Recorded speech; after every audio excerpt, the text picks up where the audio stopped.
we on? I think we're on. Yeah. Hello, everybody. Welcome, BGs and MBs, to the Red Room Podcast, Season 0, Split 1, Week 0. I'm Pastel. I am joined by Show, and I am joined by Jeff for this inaugural episode of the podcast. We're going to be talking about things, as one does in VALORANT, Sub-Saharan Africa. We've got a lot of topics to get across. It's about a runtime of 2 hours before we go into anything. I'm just going to ask Sho and Jeff how they're doing. I'll start with me, though, because I'm pretty important. I actually had a dream where I was in a prison. I stole someone's bank card, and I was imprisoned because of that, and I couldn't call my family because of it. I woke up, and it was very realistic. I've had an awesome day. How about you, Sho? You're not in prison in your dream? You know, to be honest, my my time has not been as entertaining as yours. Yeah, I don't know. I've been pretty much working on EVL stuff, getting all the teams registered. It's been, it's been nice. We'll talk about that later, but it's been nice. I think for the most part, most of my days lately, as of late, for some weeks now, have been spent just doing Crimson stuff, doing EVL stuff, doing esports stuff, coaching a team, filling for a scrim, getting players for the CS team, for the Rocket League team, for yeah.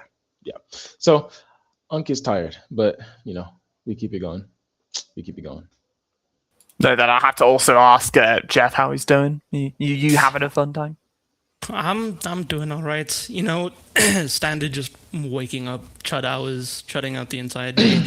But I'm pretty excited for this to, get things going. Spent a little bit extra time than I usually do scrolling Wikipedia to try and brush up on a little bit of Valorant, watch a little bit of Plat Chat just to get in the vibe. But already we're locked in. I am very excited to torture you two and bring you into our first segment of the show. For those who missed it, what the hell is an EVL? Show, we'll start with you, because you are kind of the person who, is Mr. EVL, Mr. Music, as one would call it. I suppose we're just explaining what the EVL is, because I think a lot of people don't really know it yet. A lot of people have signed up, obviously. We're revealing the tiers later, by the way, if you're interested, but... Right. If anyone's missed yeah, so... where do I even start? Okay, so I wanna make this as chronological as possible, right? I'm kind of put on the spot here a little bit. I don't know what the questions are beforehand, and that's intentional, so I'm supposed to be put on the spot. But so esports in Sub-Saharan Africa is underdeveloped. It needs work. It needs investment. It needs time. It needs effort. It needs participation from everyone. I think right now we're kind of at a unique point in the world.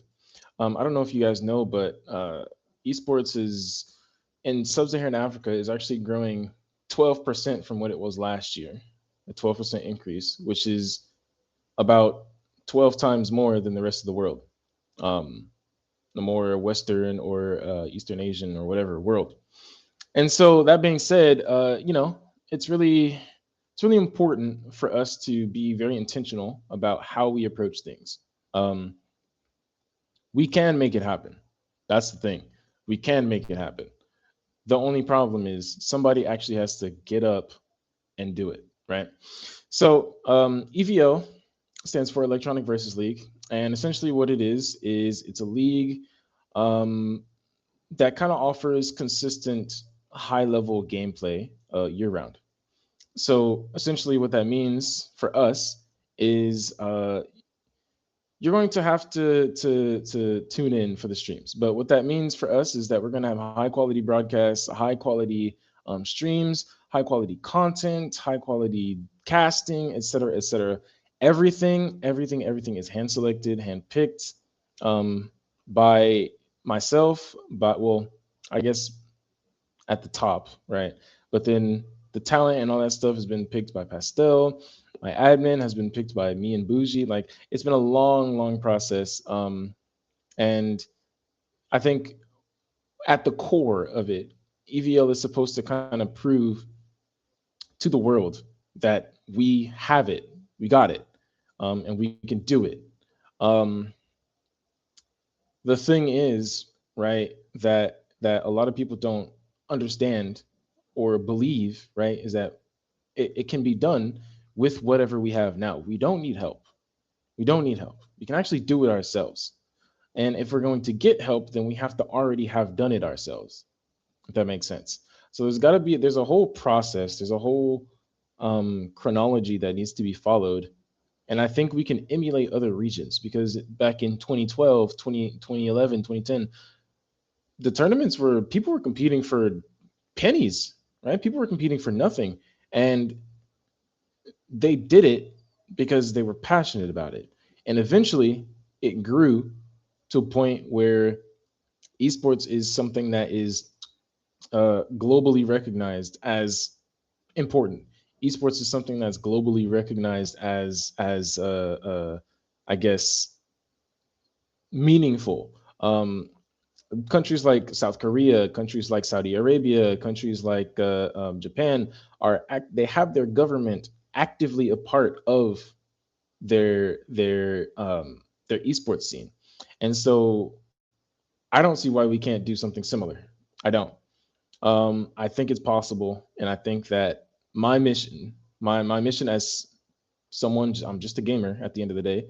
My mission as someone who's passionate about esports and willing to invest as much time and effort as I can to get us off the ground, to get us to a spot where other regions are. My passion there is to be at the forefront, to start it off and get it going. So yeah, I think does that answer the question properly? Yeah, type shit. I think it's more like an ideological kind of way as well. I know that obviously Jeff is coming in sort of as a part of the talent as well.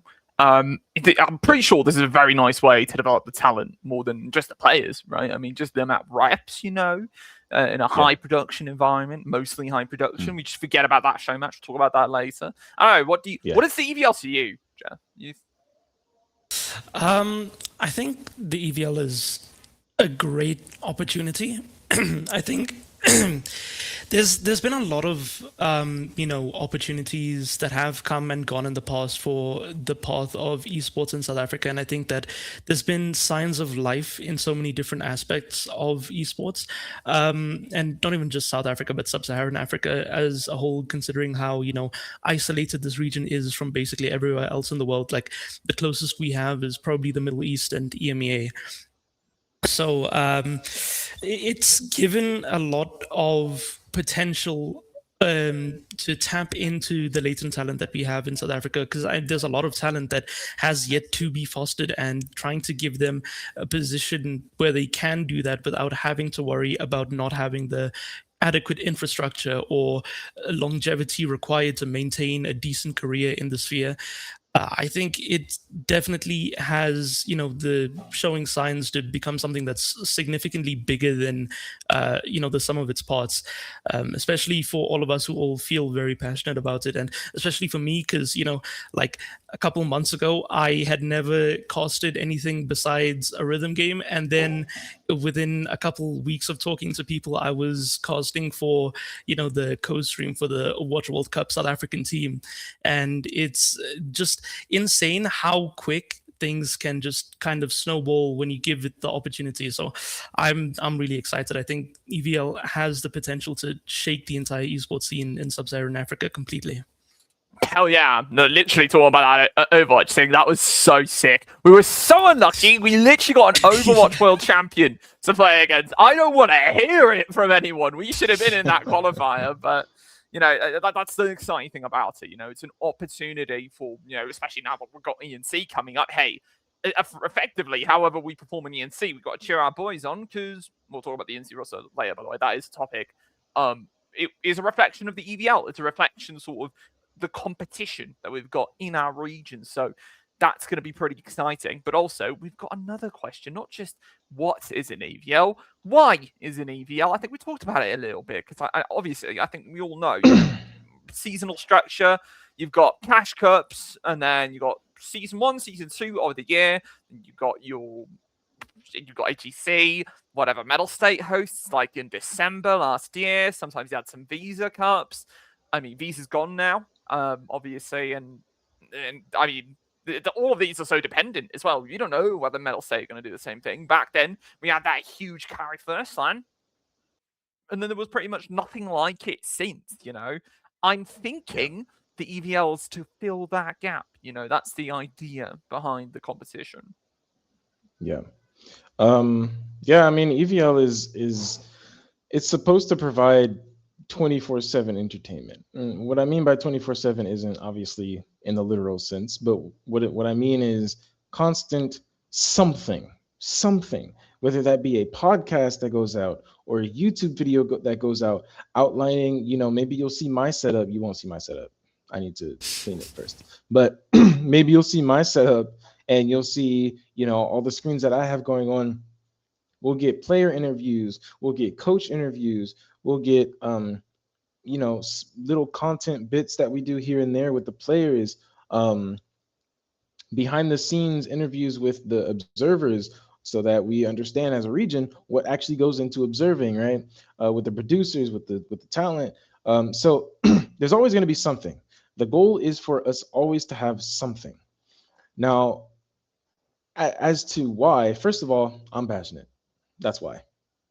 That's I don't know. I have to give myself some sort of credit there. I'm passionate.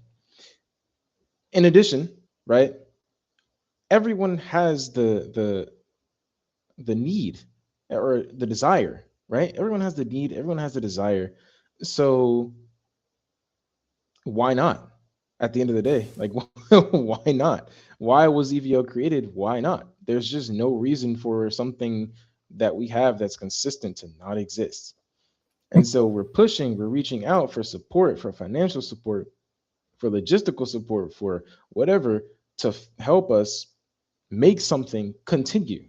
And that's where we are now. And I think everyone who's involved now is pretty much have a similar like thought process in terms of, one, it grows their own personal, you know, like I have a caster, a caster desk host player interviewer, and she's from the UK, and she is interested in growing her own, you know, building her own resume. Cool. Pulled her in. She's helping us out, right? That's her why, right? Jeff's why. He wants to be involved in esports as a whole. He wants to kind of grow his own resume as a caster. Great. That's his why, right? My why, I want to be at the head of something that means something to a lot of people. That's always been how I've operated. I don't know if you guys know this about me, but I'm a music teacher. I'm a school teacher, band director, et cetera, et cetera. And so, you know, I think what's important is that we I guess do whatever it takes for us to leave our mark in the way that we want to leave our mark. And that is something that we are working towards. Yep. Bang. Okay, and I think, I don't know. So it's a gap, right? We're filling a gap. It's really good. The gameplay in general, just having more competition is good. So we want more of it. So we just want more gameplay. That's what the EVL is about. Regular competition. Also, we're just making sure that you're not just sitting there doing nothing for most of the year. Another interesting point that I remember being pointed out, I don't know, I think it wasn't by a player. It's sort of like one of those things where, like, you have to be in form for one of those big competitions. Like, if you want to be ready for, like, a season, you can't just make sure that suddenly you're not in a rut, right? So if you are struggling in Season 3, you have to wait for Season 4. You're done with Season 4, can't reach the AGC, it's done. It's over. It's like a 2023 VCT. You got 6 months of competition and then you got gone. Right, so obviously, I'm thinking that this will help for people to sort of just tap in wherever they are in the year. There's going to be regular competition, multiple splits. If you haven't seen the format as well, we did have the format explained a video a while ago. Split, tourney, split, tourney, split, tourney. So it just keeps going. Permanent torture for all in our country. It's not torture, it's really fun. And also, how is an EVL? Because, you know, obviously, all of us, we've been working on the EVLs together. Every single person in this desk has very much been working together to get this done. I mean, I'll say I think it's been difficult. You know, there's been challenges, but it's certainly been a great experience so far. I've been very excited. Yeah. I guess I'll take this one again. So, EVL has been okay. I'm gonna give it to you straight, right? I'm gonna just lay it all out there. I'm gonna be fully honest with how I guess everything is going, how everything is been, et cetera, et cetera, good and bad. So for those of you who like tea, make sure you tune in. Hey, I won't be naming names though, so don't worry about it. That's unfair. We need to see. What are you talking about? Yeah, if I do that, if I speak, you're in big trouble. Big trouble. Okay, I can guess. But let's just say it's been difficult, right? It has been work. There has been a lot of work involved. Every single admin that I have involved has been putting in work and hours, and it's not easy. I wish there was a way for us. Well, there will be a way, but I wish there was a way for me to just tell you and for you to just understand, right, how not easy it is. But it's actually just not easy. It's time consuming. It's exhausting. Got to make sure the website works, which it doesn't, but it does now. So shout out. Got to make sure the website works. Got to do the bug fixes. Got to make sure the teams are where they're supposed to be, that everyone signs up for stuff. Got to reach out to the teams, ensuring that they are where they need to be. Got to wait on responses. Got to deal with people's random problems that they have. You got to think about it, right? As a teacher, right? Again, I use this analogy. As a teacher, you're in a classroom. You have, I don't know how many in South Africa it is. What's the standard classroom size? I mean, private or public? Because I can tell you private. Public. Oh, public, I can't tell you. Public, it depends. Probably mid-30s, I would say. Okay. So like 32. You got 32 kids in the classroom, right? Every single day, someone is going to come to you, teacher, and insert XYZ problem that didn't exist until that day. That problem just has been fabricated from the pits of Tartarus. Just came out of absolutely nowhere. And now as a teacher, you have to deal with it. So now that's kind of what it is, except instead of 32 players, we have 24 teams, each with an average of, I think it was like 6.08 players per team. So 6 times 24, you do the math, it's more than 36, I'll tell you that. So that being said, lots of players, lots of teams. It's kind of exhausting, but at the same time, it does make me happy when things work out, because I feel like I can put my name on something that means anything. Once again, right? I think that's something that matters the most. So it's important, but it's been going well. If you change your name, and if you think I'm talking about you, I am. If you think I'm talking about you, I am. If you change your name, right now, you who's changing your name on the Riot website, stop it. If you change your name one more time, I might actually just lose my mind. I kid you not. I reached out to some teams to ask them, or my admin reached out to ask them for an updated roster, and they're giving me the updated roster. 2 days later, the name's changed. What are we doing? How do you expect the casters to recognize you people? What are we doing? So yeah, but whatever the case is, I mean, it's been pretty exciting. It's been exciting. It's been hard. It has its ups and downs, but it's definitely a net positive. So shout out everyone involved. He's talking to us, Jeff. He's talking to us. Yeah. We're talking to the people involved. We did this. We achieved this. All of this. Just so. I mean, like production-wise as well. So obviously, like I don't know if you guys know. Basically, it's the production is a combination of a bunch of people. You know, Rigger's actually taken a bit of a step back, and he's helping us production-wise, and he's been so useful when it comes to production. I think one of the biggest things is sort of how much experience helps. I don't think that really comes in easy at all. When we had the show match, I know a lot of you who are watching probably saw that show match. things were a bit disastrous map 1. I was technical directing and casting at the same time, and that was a disaster, quite frankly. I made a mistake, and I thought I could handle it myself. We were about to use a remote PC on that day. I actually got someone who was going to go to work. Shout out Colin. And we used a remote software to connect to their PC, and we were going to have that be the production PC. The game was going to run on it as well. HUD would run on it as well, and I would just TD using TeamViewer. Fun fact: TeamViewer doesn't work with Vanguard. It just doesn't work. You can't move your mouse. You can't do anything because it's a virtual sort of input. Which is a good thing. Yeah, it is a good thing, yeah. but like it's really annoying. I'll be honest, it is annoying. Yeah, so I mean, for all of you that did see how bad the first map was, yeah, that's why we did not really understand how bad it would get to start with. However, map 2 was a lot better, and I think one of the things that I've noticed is that we have a very high ceiling when it comes to our production. We've got a lot of shiny things. I think things look very nice, but also our floor can be pretty damn low. I'm sure there's production issues in this podcast even right now. It's probably a bit less because it's a lot less complicated, but I think one of the things we've just had to learn is just how to try and reduce the modes of failure. That's one thing that Riggers sort of said to me a lot. So hopefully we can kind of say when it's Spotlight week 1, we'll explain Spotlight as well later. I keep so much subtle foreshadowing in this podcast. No, it's good because it keeps them watching. Oh, yeah, what's exactly. Spotlight? What's that? What? What's the tiers? What my team in? Shut up already. Talk about my tier. Clickbait. Holy clickbait. It's just gonna look at the watch time retention on YouTube. You It's can okay. see everyone Crimson skipping. Stars is tier 5, so So tight, yeah. I had to move him down a little bit. What, can have no players? Huh.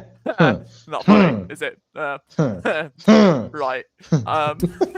But yeah, we've just been trying to reduce the modes of failure, and hopefully when we have Spotlight week 1, our first day of broadcast, I'll be able to sit down and we'll all be able to say, we've got this. We've done it properly. We're going to have an awesome broadcast, and I really appreciate all of you guys' patience because I think, it pays off. Map 2, that show match, looked pretty good. Blob was lovely. Blob's that HUD we were using. And unironically, they're lovely to work with, and also the software is just great. So, yeah, that's how it's been going production-wise. How about you, Jeff? How are you? Because you are EVL. We are. I am. Contrary to popular belief, I am EVL. I think it's just a lot of getting into the groove because I remember the first time that I did stuff for Crimson was literally Show DMing me 3 hours before a match for Project Crimson started, and then I was like, yeah, sure, I don't mind casting. I ended up casting for 3 weeks straight for the entirety of Project Crimson, which honestly, tournament. It was awesome. I loved it. I got to talk to a lot of cool people. Shout out Froggy, that guy's the goat. Froggy's cool. But yeah, just getting into the kind of the groove of a well-oiled machine that Crimson is, and I think it's been a lot of fun getting used to it and just experiencing the troubles as well that come with doing production stuff.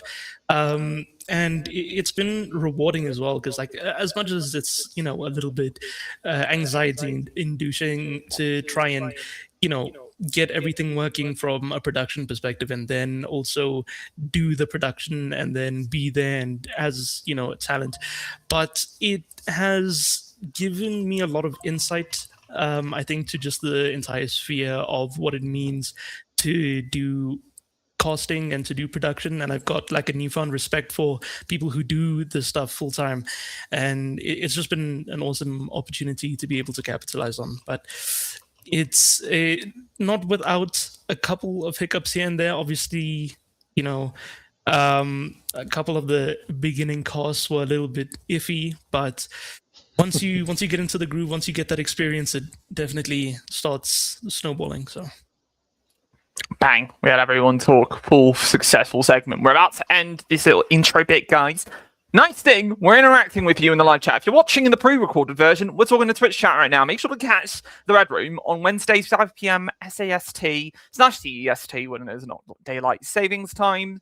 If you would like to ask us questions, because we have sections where we can ask questions. If you guys have any questions for the EVL, after show obviously does his questions I think he already wants to answer, just to start with, ask them now, because we're going to leave this section and we're going to stop talking to the chat after this. So if anyone has a question about the EVL, Go and do it. Say it in the Twitch chat now, or you'll never get to it again. Right now. Yeah.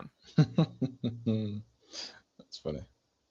Also, if you are watching on YouTube, Spotify, or podcast, do leave comments there as well. We will answer them in a future episode.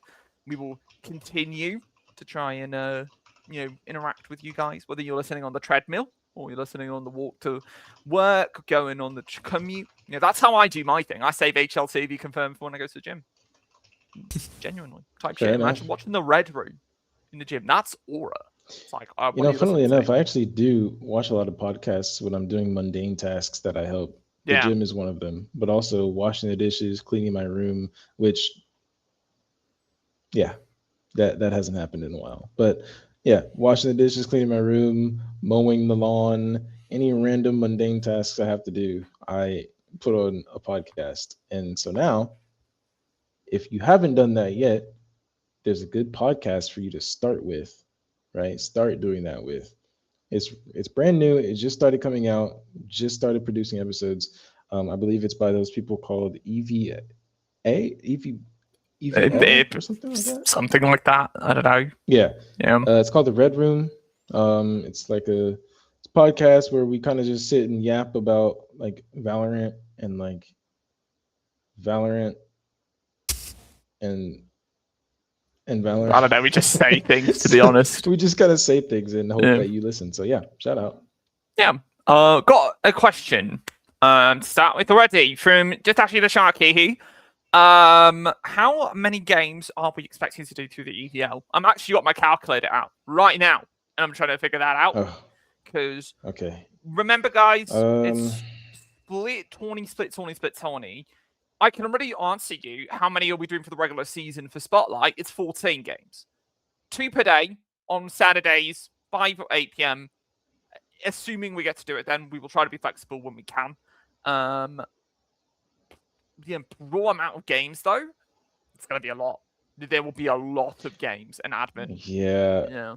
So here's how you can think about it, right? During the regular season, Tier 1 is 8 teams.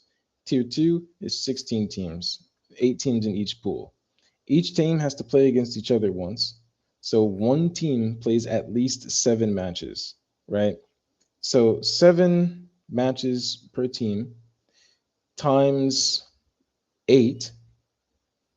So what's 7 times 8? Okay, bro, we did not pass preschool.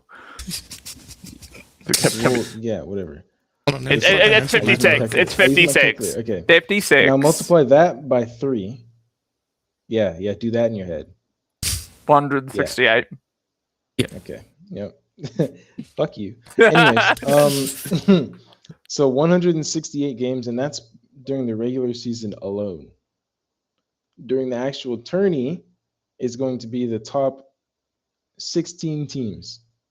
So that's best of 3's double elimination bracket, where the bottom 4 teams start in the lowers and the top 4 teams start in the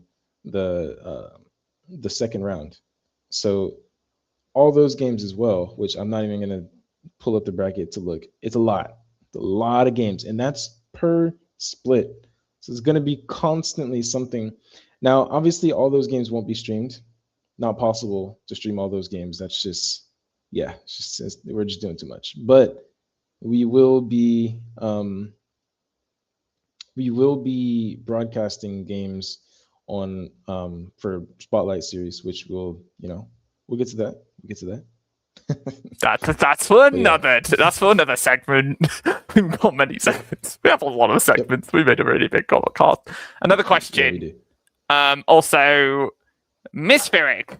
We're getting questions from all the cool people. If you don't ask questions, you're not a cool person.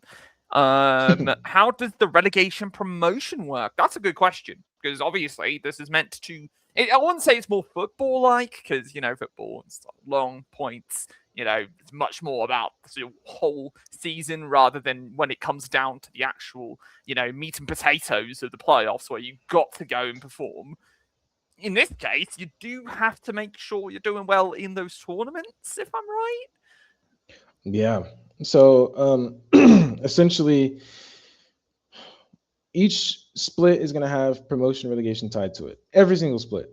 And so there's going to be a tournament, and that's what decides promotion and relegation from tier 2 to tier 1 and relegation from tier 1 to tier 2. So we've set it up so that tier 1 consistently has the top talent. Tier 1 will always have the top talent, okay? So what that means is it's entirely possible for the current tier 1 to remain at the current tier 1 because they just win everything. It's very possible for that to happen. It's also very possible for there to be upsets. So it's possible that the entire tier 1 is just a fluke and I went and chose the wrong teams, and now the top 8 teams of tier 2 are now promoted and the entirety of tier 1 gets demoted. So you have to win. You have to win. That's the point. Is you have to win. It's not, oh, I get a second chance. Oh, don't worry. Oh, it's just the first chance. Fine, no big deal. No, you have to win. Otherwise, you're in tier 2. And all I'll say is, I know them in them queues, them late at night queues or late afternoon queues. You probably don't want to be arguing with someone and you're in tier 2 and they're in tier 1. I'm just saying. You might get flamed. Just saying. I don't promote toxicity, but I'm just letting you know what might happen. It might happen in your games. So just saying, you have to win. You have to win. And then so for tier 3, which we'll call open division, which we don't have open yet, but we have spoken about it. Tier 3 open division promotion will just happen automatically. Tier 2 relegation will happen automatically. So top 4 teams of open division get promoted at the end of a split. Bottom 4 teams of tier 2 get relegated. So like I said, you have to, it's cutthroat out here. There's no hovering. There's no hanging around and just sticking around and anything like that. You lose, you're down. You go down. You win, you promote. So that's kind of how we have it set up. So everyone's trying. And so the reason for that is because we want to push the level of competition that what we have locally higher. We want to be on par with those tier 1 pros. We want to be on par with Nongshim Gaming. We want to be on par with NRG and Paper X and stuff like that. So you're just naming orgs at this point. To do that, we need to put no. These are like the best teams. What? Naming orgs? These are the best teams. Yeah. Hanwha Life Esports. Okay. Bonitas Life Fund Esports Club. I said. That's just not one of the things that I said at all. I don't even know who that is. That is an actual team. Hanwha Life is an actual team. Yeah, Bet Boom Esports. Bet Boom! Bet Boom was so goated. I fucking love Bet Boom. Okay, before we get off track. You guys can tell I'm losing the trivia that we have later, hey? Oh god, yeah. We have a trivia section, by the way, guys. Show's absolutely screwed. Yep. Let's do 2 more questions. Let's try and get through these. Milksy. Milk's very cool. See, all the cool people are stuff. How long will the split last? What's the plan for match times or / schedules? Cool. That's a good question. You can that is a great question, and that is something that this region kind of struggles with a lot. Well, most regions struggle with a lot, to be honest, because of school, work, and all that stuff.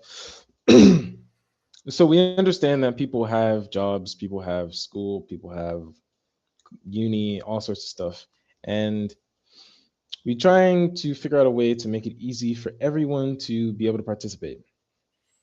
So Spotlight Series, which we'll talk about later, that will be on Saturday at pretty reasonable times, 5 and 8. And that will be that, which we'll talk about exactly what that means, Spotlight, later. But in terms of other regularly scheduled matches that aren't going to be on the Spotlight, it'll be pretty much scheduled with whoever your opponent is throughout the split. So the split is going to be 12 weeks long. That's the goal as of right now. Split's going to be 12 weeks, and you schedule your matches with the enemies throughout that 12-week period. So that's kind of what we'll be doing, and you know, it should work well with people's schedules. We set it up so that there's even a 4-week buffer period, so you don't have to have a match every single week. There's still 4 weeks of buffer. So should be okay. Somewhere in there, surely your teams can play a best of 3. And if you can't make it happen, you absolutely can't make it happen, a default time will be chosen by an admin, and we'll cross that bridge when we get there. But yeah. Yeah, just select your times, guys. Be available. Come on. Yeah. Like Jeff mentioned in the chat, I don't know why people are mentioning their J words here. Is in safe space. I don't want to hear it.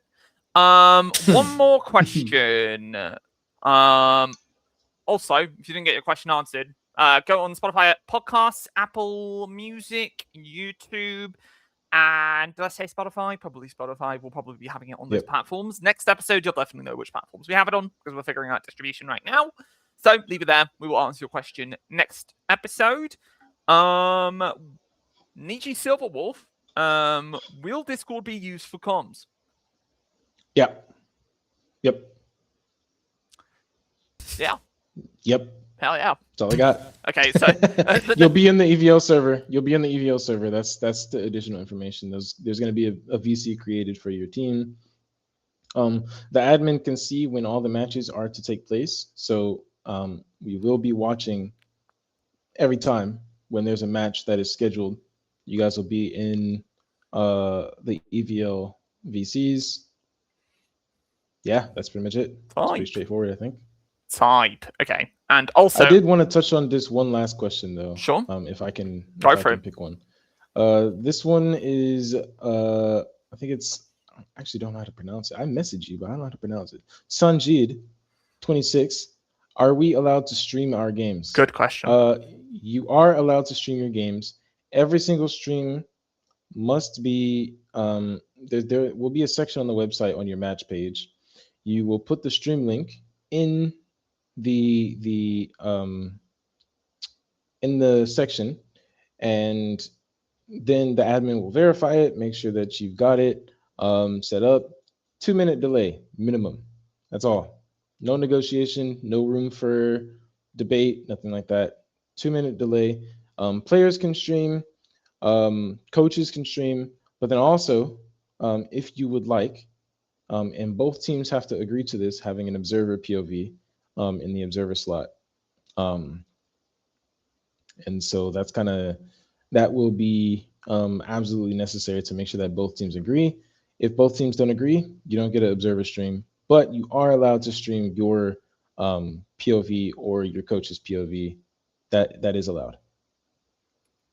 Oh yeah, normal rules. That's sort of how it works in VCT anyways. You know, if you are doing VCL, you can do your own POV. If you're doing what was it called? UK EL.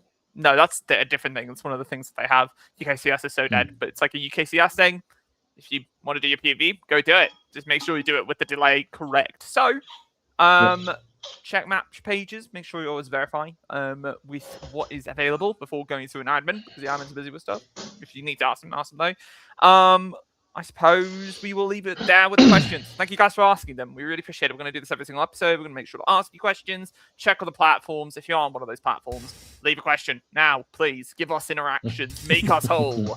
Make it worth it. Let's go and talk about things. Let me just make sure I'm going to the right scene, by the way.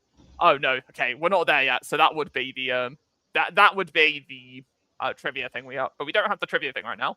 Let's talk about the AGC 26 Valorant Open. So obviously, the EVL is going to be complementary to the rest of the circuit. There's going to be other events too, right? I know, obviously, probably Show and Jeff have seen it, seen the results that have happened.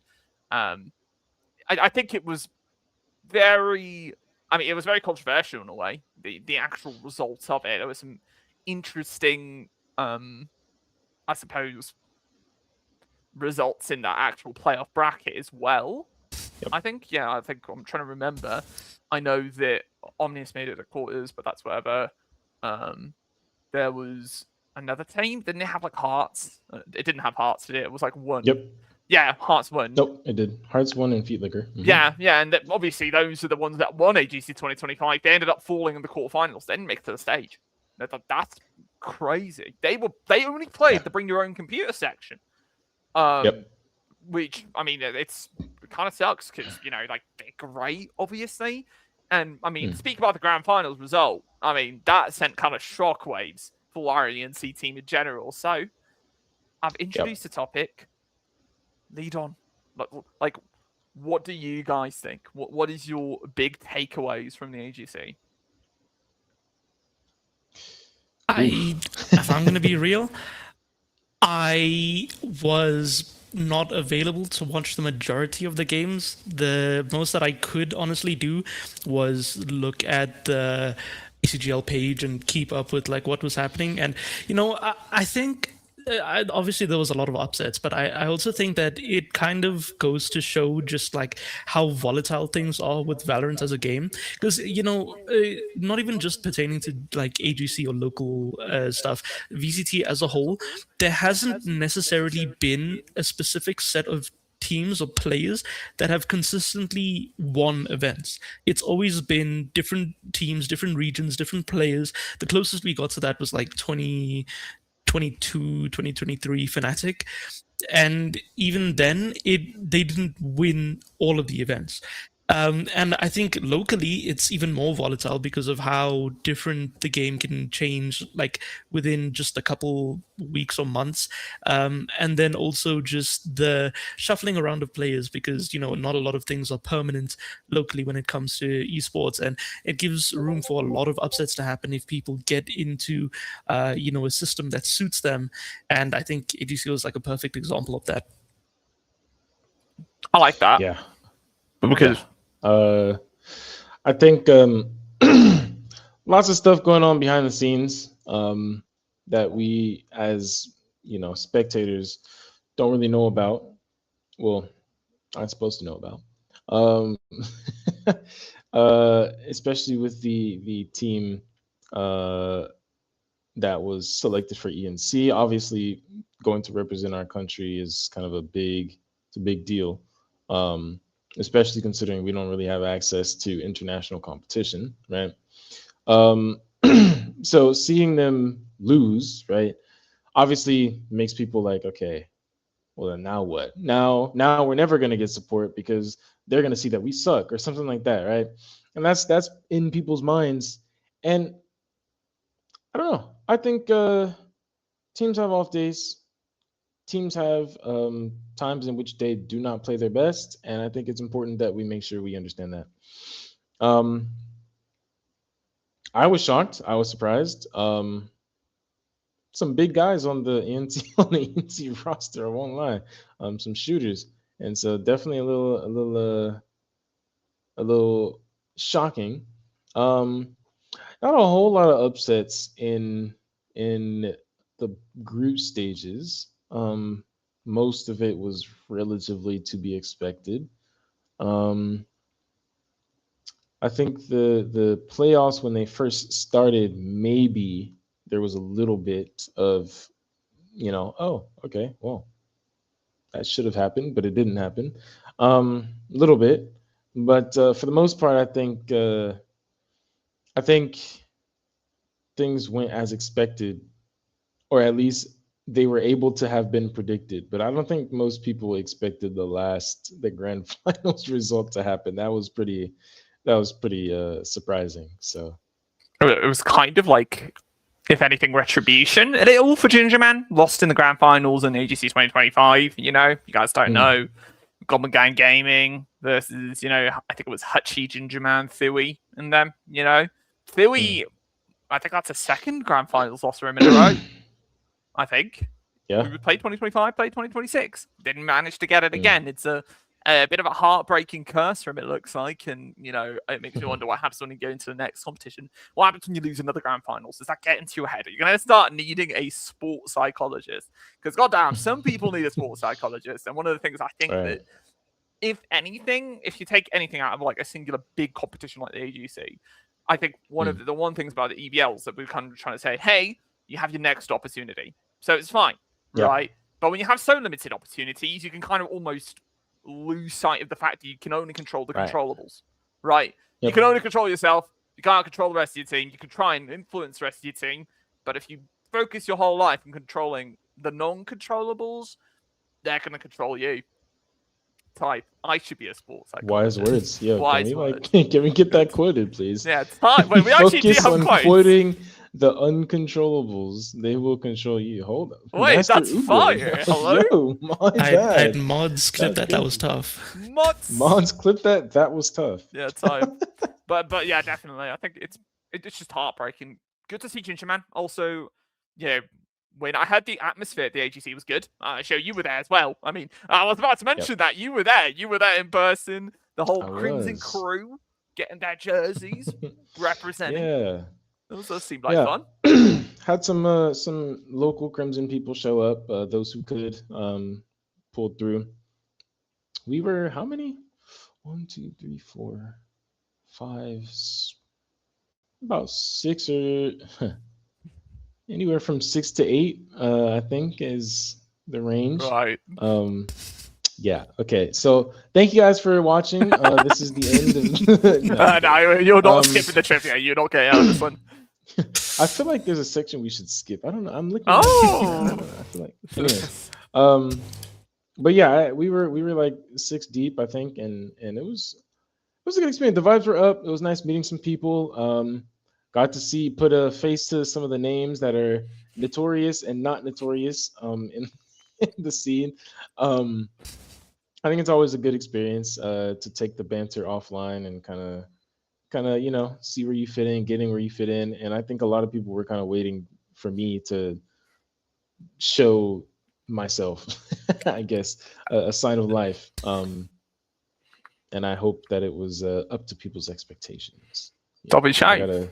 I wake up at the crack of dawn to put on this face. So. Yeah, I mean, it makes sense, right? Everyone wants to put a face to a name in South Africa, and I think that's better more than anything. You got to show your face if you're able to say anything to remain credible. So, me and Jeff, we didn't make it to the AGC because we're bums. We're chudding in chud time. But the ENC team result we can talk about a bit more, right? You talked about it a little. It's something that sort of, I suppose, you don't want to overreact on. You want to back your boys. They are selected at the end of the day. But I think this does put increasing pressure on the ENC team because, the whole idea is that we are sending what is supposed to be the best of South Africa, not just the best players of South Africa, but the best units in the best unit as a team in South Africa. Mm-hmm. I would very much argue Astral, brilliant pick. He's a brilliant player. Everyone knows how good he is, right? Obviously, from a mechanical standpoint, he might be number 1. Even I would argue that at the very least, but they didn't win. They didn't win the grand finals. What does that mean? Is that going to be a problem? Because we know that we need the edge, or we need some sort of edge when we get to the ENC. We qualified there, right? Yeah. We need to be able to say when we go there that we're a region worth investing in. There's a lot of pressure on these players' shoulders, and I think it's just increased with that grand finals loss. Yeah, it's a little I guess the initial thought, right, going through everyone's minds, anyone who was paying attention to the ENC and I guess understands how important it actually could turn out to be for a region, I guess, is very worried.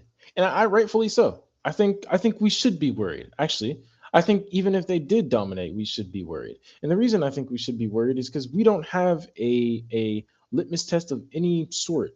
We don't have any sort of comparison to see where we stack up, right?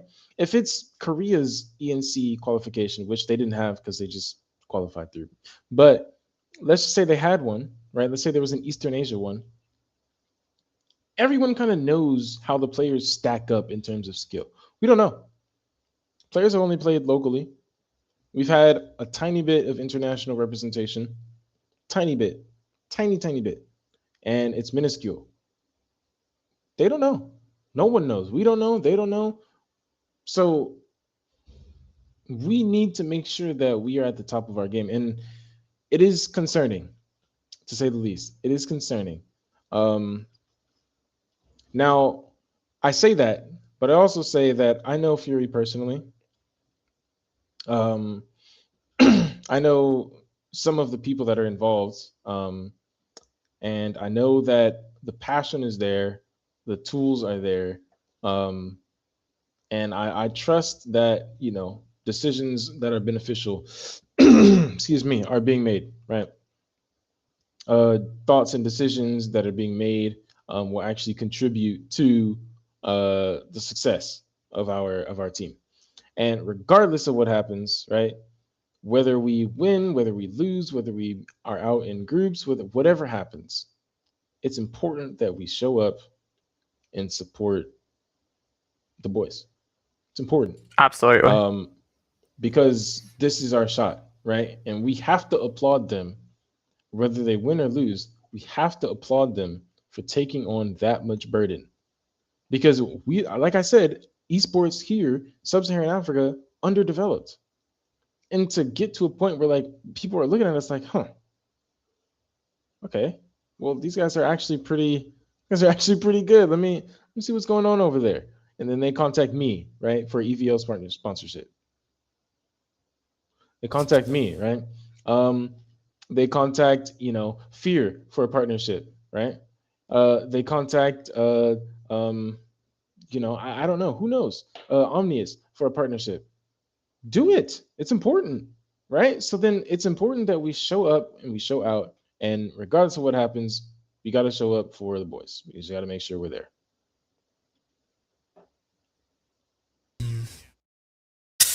I think Yeah, and just a little quick. I think that especially for when it comes to the national representation of South African esports, oftentimes there's a lot of kind of struggle to get to the point where you can decide on the people you want to represent. And I think that a lot of the time it ends up lying on the shoulders of people who are at the very least at the kind of caliber that you would expect people like the best of the best from your country to be, but also just the kind of people that end up being able to fill those roles generally have just a little bit more experience and like decorum, I would say, and especially not even just for a game like Valorant, like compared to the Overwatch World Cup South African team, being able to talk to quite a lot of the people that were involved in the production and the team, some of the players, the coaches, everyone who kind of worked towards it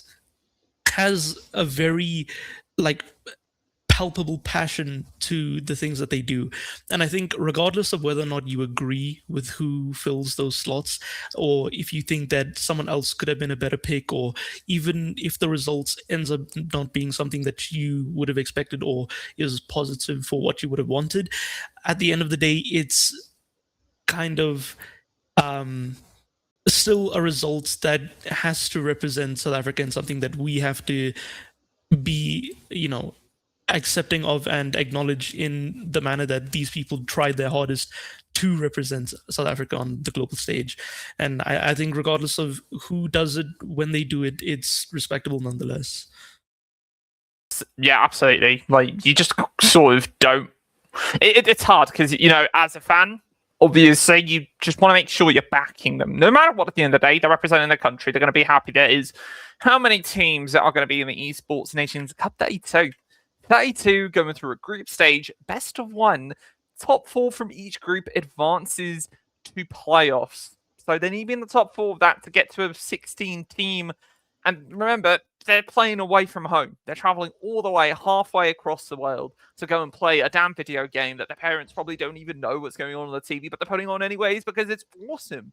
They're wearing green and gold. So I can feel for them, and I think there's a lot of empathy and definitely want for these individuals to succeed. Not just the individual, but our flag to succeed at the Esports Nations Cup.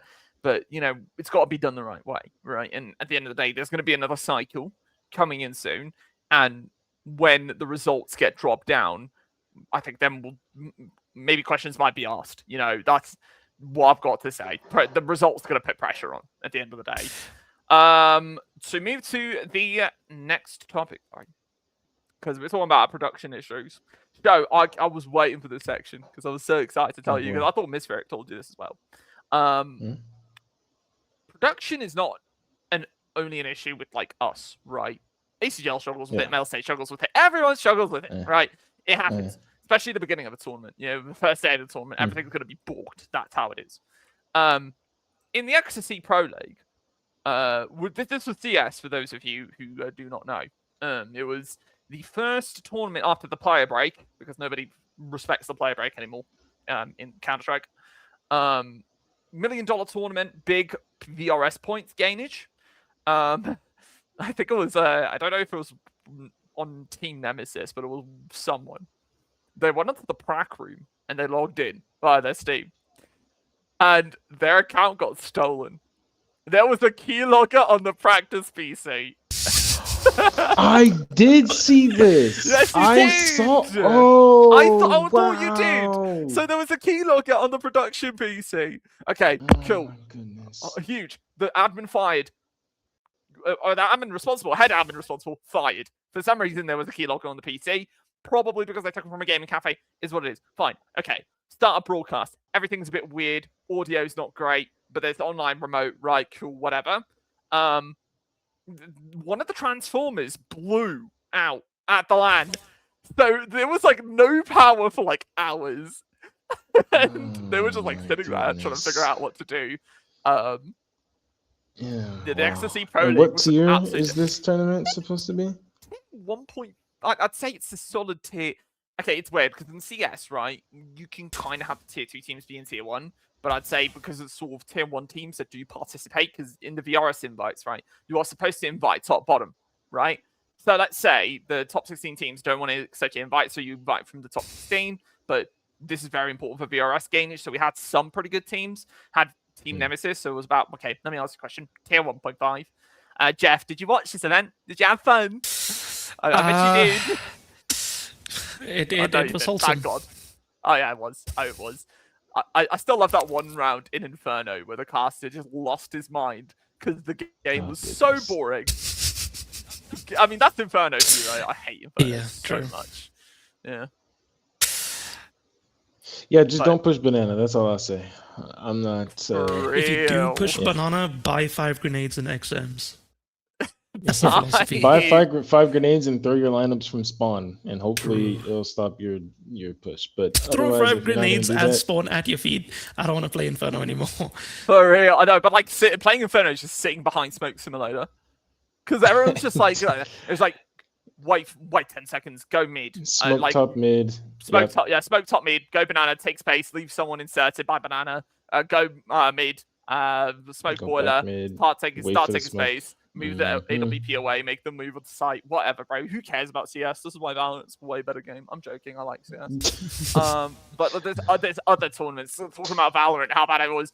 The VCL Americas LCQ. How incompetent was that? That was ridiculous. I know that we'll be taking the heat once we make an issue, right? We took the heat in the train match a little bit because we sucked a little production-wise. But we didn't delay the match like a whole day. We didn't 5 do hours. that. Yeah, 6 hours. Yeah, 5 hours plus a day. Yeah, it was unbelievable.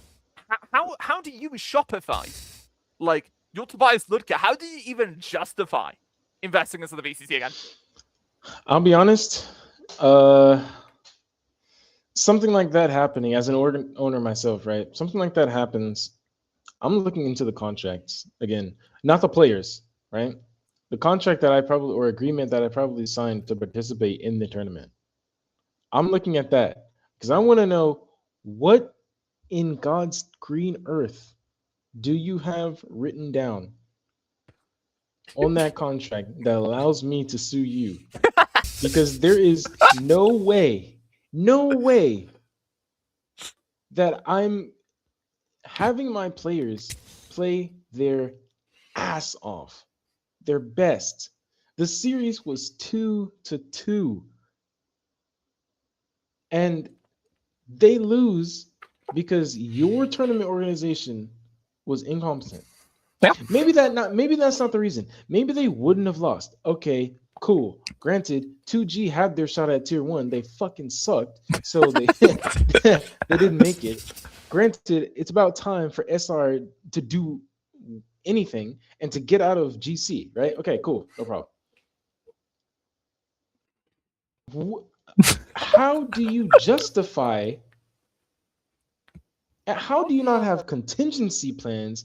How do you justify saying, "Oh, this is the result. Thanks for playing"? How can you put your name on that? First of all. Second of all, I've heard some pretty egregious stuff happening from other tournament organizers, because I think it was Liga Ace this time around, or who was it? Yeah, it was Liga Ace, I think. I'm pretty sure it was Liga Ace. Liga Ace run it, yeah. Last time there was another tournament hosted by Liga Ace as well. There was an admin of Liga Ace typing in the Twitch chat, which member of SRG would you? Oh my god, yeah. I saw that one. I saw that's so disgusting. Yeah. That's and so disgusting. Myself, I'm like, I'm trying to think, right? My admin, right? I don't know, freaking, I'm gonna pick some Ruse, right? I get Ruse and Tell in the Twitch chat talking about some damn internet player, Dobbies. Damn. I think Dobbies is kind of hot. What do you guys think? Are you insane? Like, are you out of your mind? You would, the speed in which you would be removed from EVL. I mean, bruh. I don't think there is a measurement for that speed. I don't think that exists. The speed in which you'd be removed is just, you're gone. You're gone. Everything at once. No deliberation. There's no place for that. You're gone. You're out. And the fact that guy they had to file a complaint in order for him to.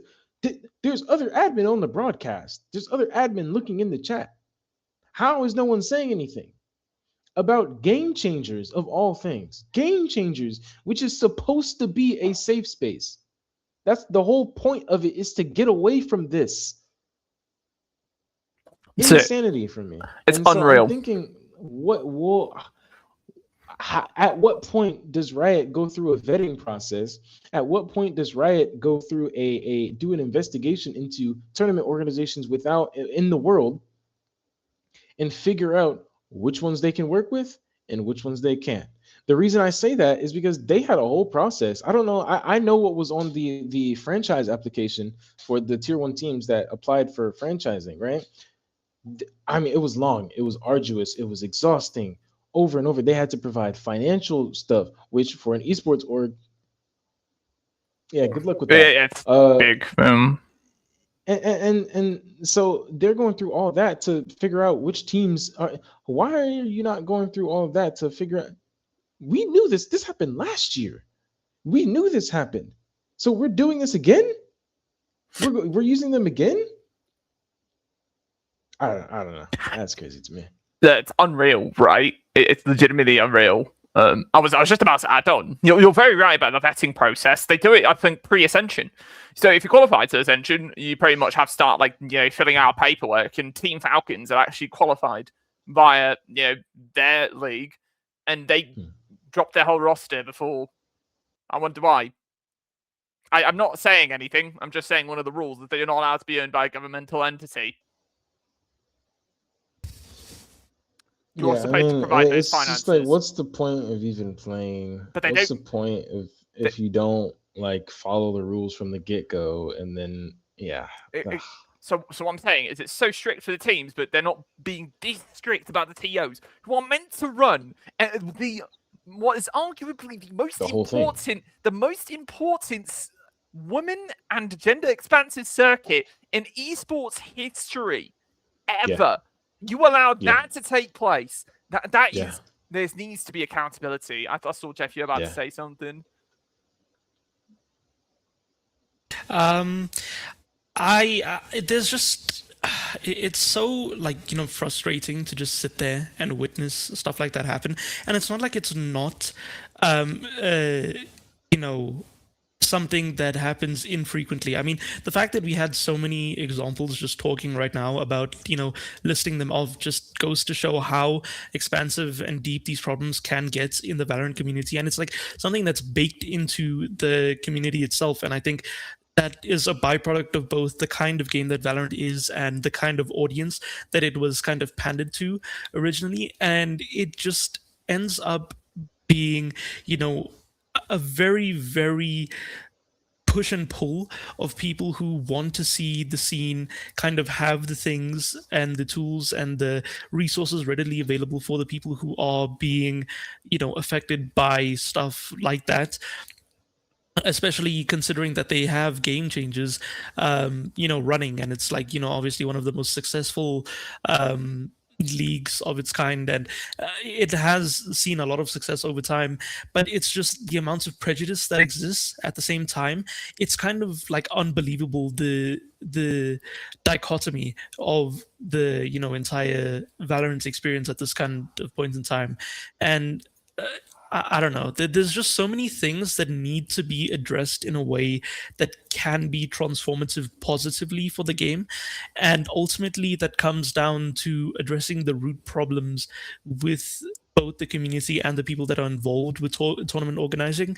And just like you guys mentioned, the vetting process needs to be a lot more thorough and just have a lot more, interpersonal communication between people who are affiliated with teams and tournaments and the people who are affiliated with the Riot Games themselves, because they, at the end of the day, are going to be the people who are responsible for the majority of these things happening, because they're the ones that are hosting it. They provide the platform, the game, they set the guidelines, everything. They are the people who select the teams that participate, the people who manage to make it to that point. They have the final say, and if they don't do anything about it, that's only going to increase the amount of, contempt and tension that is brewing in the Valorant community at this current point in time.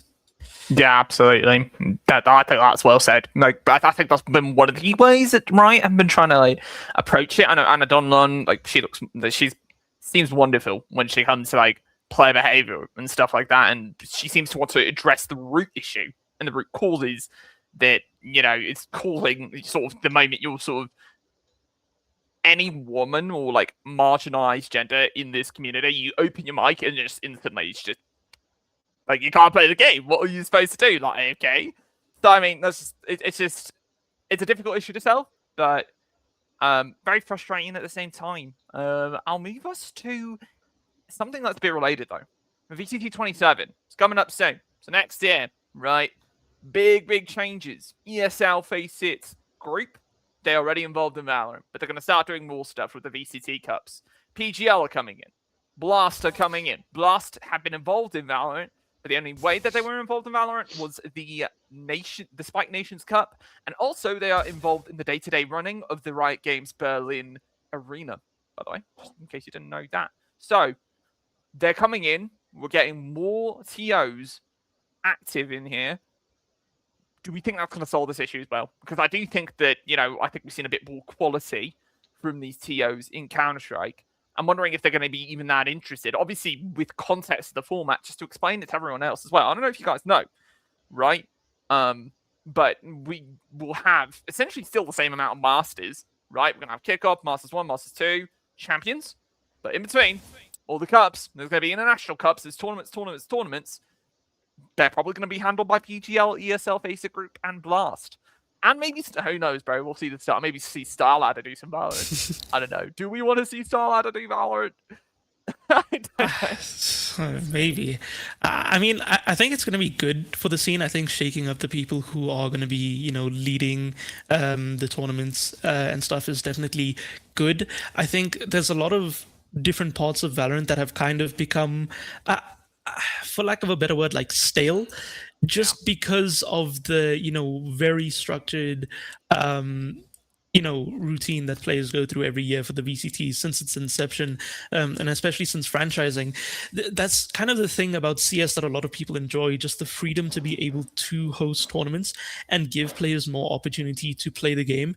And I think that with that also comes, like you mentioned, a lot of the experience with the people who work at all these different organizing committees, especially coming from CS, which honestly, I think besides, I would probably go as far to say that CS is probably the most decorated esports in the history of esports entirely. I think it surpassed League quite a while ago, and I think that bringing the people who were able to make that happen into Valorant can really transform the entire sphere for competitive circuits, tournaments, and so on. I think it's a positive change. I think I'm mostly just waiting to see how those groups of people kind of mesh with the people who work at Valorant and Riot Games to see if they can make, the viewing experience and the playing experience, significantly better. Yeah, I think it is good that we have organizations that have the experience to do what needs to be done well, involved in Valorant. Yes, I do agree with that. My concern is with consistency, across regions. Because if we do have a certain set of rules for Americas, we need to have that same set of rules for Pacific. We need to have that same sort of rules for Germany. It has to be the same consistently. Obviously, there's going to be little things that happen case by case, and I think the tournament admins should only be exercising their right as tournament admins in those specific moments. But one, the vision needs to be the same. It needs to be communicated and communicated clearly. There has to be communication between Riot and the tournament organizers, the head admin of the tournament organizers, and then from the head admin game of little game of telephone, to the other tournament admin within their organization. It needs to be extremely clear. I'm concerned about consistency. I will say I do think it is a net positive, but I think that should it not be consistent, that will be if not the downfall of, VCT in general. It would be the reason that this idea doesn't work, right? I think it's a good idea. I think it will work. I'm hoping that it works because it's actually better for the ecosystem, I think, to have something that's easily accessible by everyone. I think there's a time and a place for a franchise league. I think there's benefits to having a franchise league as well, a circuit. But I also think that esports is so easily accessible, much more easily accessible than traditional sports, that we have to emulate, but then also treat it differently in an aspect. And I think having things that we take from both traditional sports, and then things that we take from esports, being different. Anybody can just go grab a PC from Target or Walmart or whatever stores you guys have in South Africa. Anyone can go grab a PC and start playing and then just become the next tens. Anyone can do it, right? Not everyone can go pick up a soccer ball and start kicking it around and become the next Messi, right? Yeah. So they have to be treated as if they're different. And I think making it accessible for all, all, please, I beg, all, makes it so that there's some sort of fairness, right? And it also makes it so that you can actually see who's good and who's not. You can actually look and see. It's actually just there in front of your face at all times. You know what I mean? Hey, why don't you play in Pro League? Oh, I didn't get asked to. What do you mean you didn't ask to? Go get 5 of your friends and go play. You know what I mean? Like, you can just play. If you're so good, if you're so cool, if you're so tough, go play. Exactly. Why not? Yeah. Prove it. Keep on fighting. The one thing I would like to iterate is that I really liked from what you said is sort of making sure that everything is consistent. An idea that I kind of brainstormed. Let me know if you like this, you two. What if, right, Riot introduced championship points next season, right? You earn it from your international cups, you earn it from your masters, and it qualifies you to champions top 16, or rather, because I like LCQs, let's say top 12 on the global points leaderboard, qualify to champions, and the 4 slots last will be via an LCQ ran by each tournament organizer. However, each tournament organizer, in order for their event to garner championship points, needs to abide by the Riot competitive rule set. Riot have the ability, if a tournament is found to be non-rule abiding, to strip championship point status from every single tournament that they don't feel is up to snuff. So this rulebook would also include standards, what track rooms need to have, what standards it needs to have in the actual stage or in the LAN, whether the weighting should be changed for online and everything else. If it does not fit this, like that tournament organizer, League Ace, I feel didn't really live up to the expectations that they should have in that LCQ, then I feel in the future they should have the championship points stripped. I think that should be a punishment. I think that would be a very motivating factor because in Counter-Strike, VRS point gainage is a very big thing, right? I think we remember when we had, I'm trying to remember Yala Compass. It was very big for prize money, right? It was great for teams if they needed to get their money and, tier 2 to get a bit more motivated. Problem was they didn't invite via VRS. You know how Valve was like, okay, you're not weighted on VRS anymore.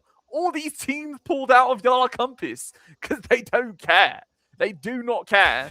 You need to abide by the rule set or you are no longer, approved by the stewards. And I think that's a very fair way to do it. Also, I would really like it if our region was part of it as a sub-region.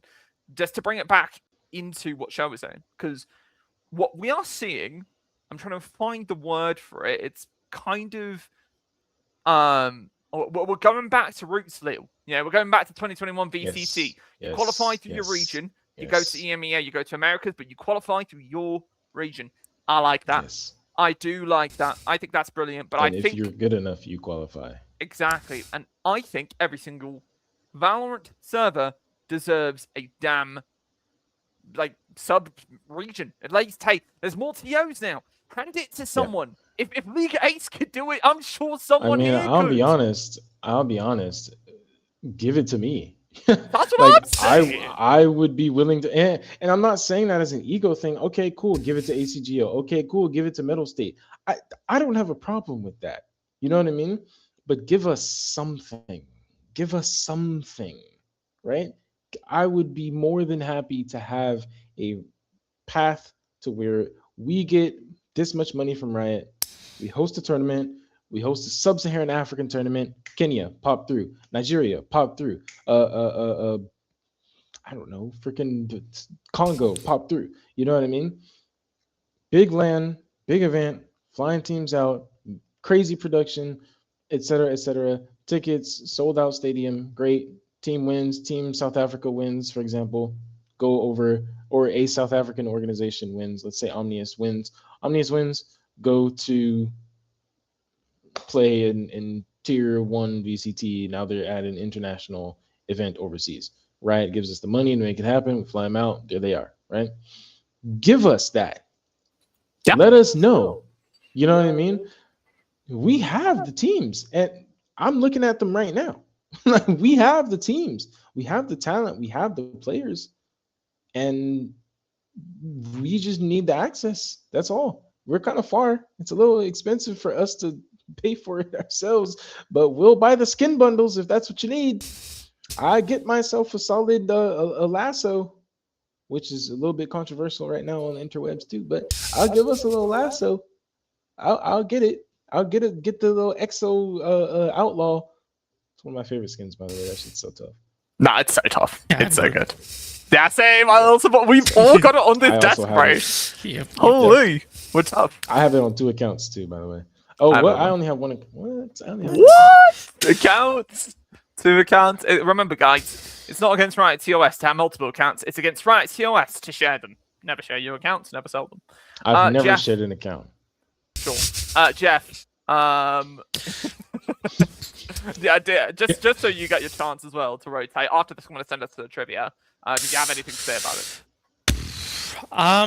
I mean, everything that was said, I basically agree with. I think that fundamentally, there are a lot of opportunities that have not been given to a lot of subregions. I think historically, there's been a lot of times where certain circuits have given opportunities to people, like, for for the Sub-Saharan Africa, we have like Rocket League. They do great stuff. We have people from South Africa who make it to international lands, who make it to all these high-tier events. But like, it's not even just us. If you look at Australia, New Zealand, there's a lot of teams, players that come from there that have a lot of skill and potential that can, shake up the specific games that they're playing. There was Renegades from Australia. They were really good in the early days of CS. And then you're looking at Valorant now, you have Autumn, one of like the best players to ever come out of Oceania.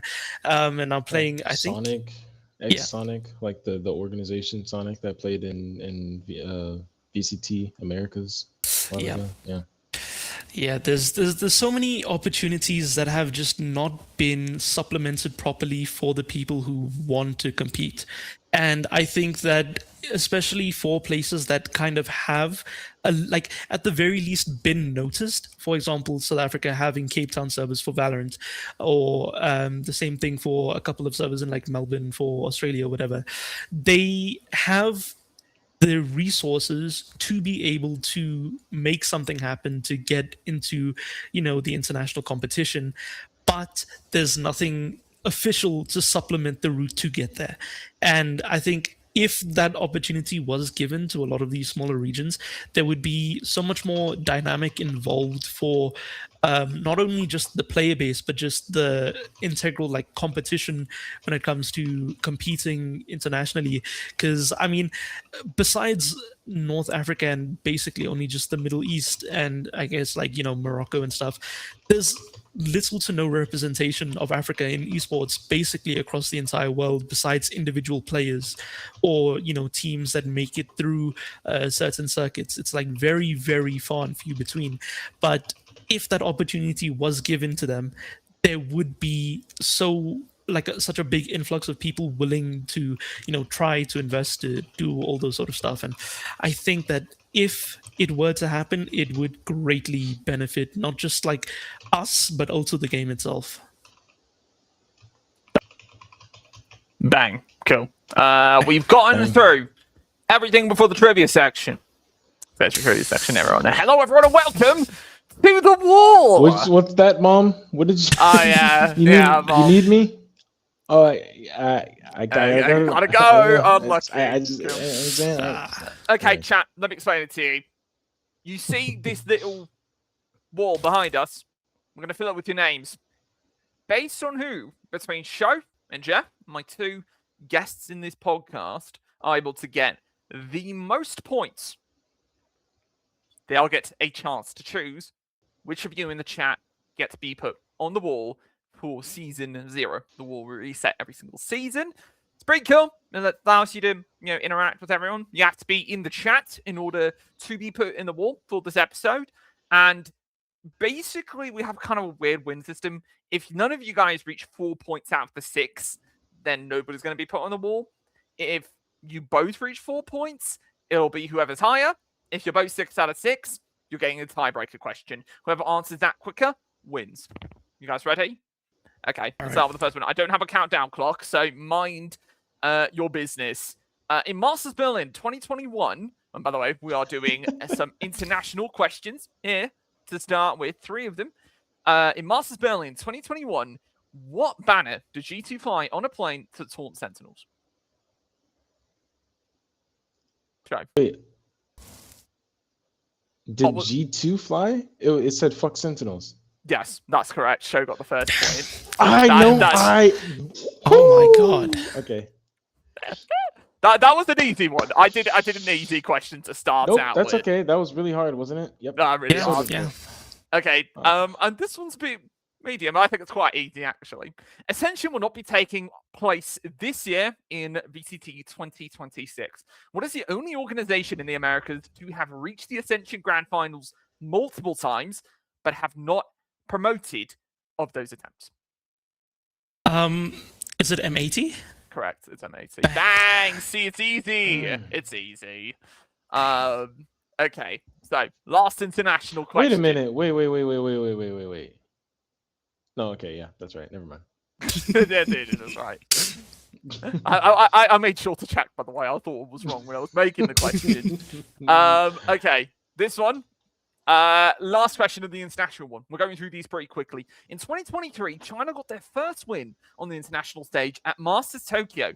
What 2 teams did China send? Okay, obviously one was Edward Gaming. EDG and Billy. No, wrong. Uh, You're wrong. No. You're wrong. Hold on. 2023 Masters Tokyo. EDG and All Gamers? No, wrong. I'm setting a 30-second China. timer. It's China. 30 Was seconds, guys. Was it EDG and TEC? Wrong. Titan Esports? Damn! It was Dragon Racer. Wrong. No, Dragon Rangers only got good in like 2024 because of Vukushu. I'm just gonna 10 seconds. Tyloo, Wrong. JDG. Wrong. Wolves? Wrong. No, No, it Wolves can't weren't be in Valorant then. Wolves. They're horrible. 3, 2. I'm gonna be so mad. You both got it wrong. You both got it I'm gonna wrong. be so mad. Okay, I'm gonna be so mad. you were half correct. Edward Gaming and Attacking Souls Esports. Who the fuck is that? Okay, never mind. No, I thought it was a VCTC and Lopper. Never mind. Yeah. I did not. Yeah. know. I Frigga was watching his bro. I don't know if he even knew, to be honest, because Who the hell is that? Attacking Souls. I was low-key joking when I said we should get some niche VCTCN questions. Yeah, that's yeah. trust me. I knew it was EDG, but Attacking, I've never heard of that team ever. I watched the whole thing. Yeah, you did. And fun fact, I'm pretty sure you remember one of the players from Attacking Souls Esports. It was HFMI 0DZK C7C9. Oh my gosh. Oh, it was the alphabet guy, bro. Oh, sorry, Fuck, it's man. C9Z7. I'm a lapper. But HDMI cable, bro. yeah, Damn it's it. we got HDMI, and it was I mean, notable player in there was Life. Life is a good player, bro. I like Life. Life is one of my favorites. Damn. Okay. Cool. Love that I caught you guys out on that one. It's so satisfying. Let's go to our regional questions right now. Show's at 1 point. Jeff is at 1 point. Okay. I'm going to include the tiebreaker question just so someone can get to 4 points because you guys suck at this. All right. So let's go. First question of the regional ones. Carry first, Metal State, ACGL, VS Gaming. Which of these tournament organizers have not run a Valorant competition? VS Gaming. Correct. It's VS Gaming. I don't know why I was overthinking it. Fair enough, because to be fair, I was planning to make it a bit of a trick question. I was gonna say Carry First is not a tournament organizer. ACGL organized it, but technically they were in it, so I just meant added it as part of it. Okay, medium question. Show you were on 2 points, Jeff. You are on 1. Who won the Carry First Valorant Cup? Oh fuck, dude. I know this. I just don't know this. It was Hearts' team. No, it wasn't. It wasn't Hearts' team. Was Hearts even born in the Carry First Valorant Cup? That was 2023. Wait, was that at did that have a LAN? Rage. Oh, yeah, I was there. No. Come on. Okay, wait. 10. Was it Goliath? Wrong. It was No. 5. I'm a lopper. Was it? No, Say it it. couldn't have been. 2, 1. Was it Gascom? No, it wasn't. It was Nixa show. I was stuck between the two of them because was that the grand finals? Goliath Yes, and it Nixa? was the grand finals. Yeah, yes. okay. I'm a chud. God, we're laughing. Oh my god. Was Kang on that team? Yes. Dude, I sat there for You like edit seen that video that had Kang in it, like fist bumping people. In an I'll be honest. Okay, hold on. Side note.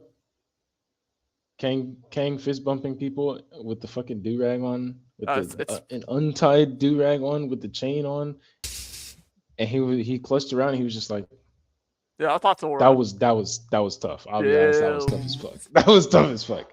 So Kang, if you're watching, Bills. that shit was tough, bro. I won't lie. That Bills. shit was tough. W Kang. Kang Or was should I still- say Drew? Because we're Yeah, tight. because you're so tight, aren't you? Yep. Yeah. Me and Leo for it. I call him Leo. Yeah. Well, I actually call him Lily. Call him Lily. Big L. The big L. Yeah. I'm sure at some point that was his name in the community. At some point, That's probably from when the VCT Americas was formed, because I'm pretty sure South America didn't like that that. was Yeah. yeah. Okay, well, this one's very obscure. You guys, show you need to hit 2 questions in a row to hit 4. Jeff, I'm gonna make things a bit more interesting. Double points for this question, okay? But this one's very obscure, so you're not guessing it. What map did Astral hit an ace on in the Crimson Clash Invitational Grand Finals? Number you don't need to say what map it was. You can. If you do, I'll be very impressed.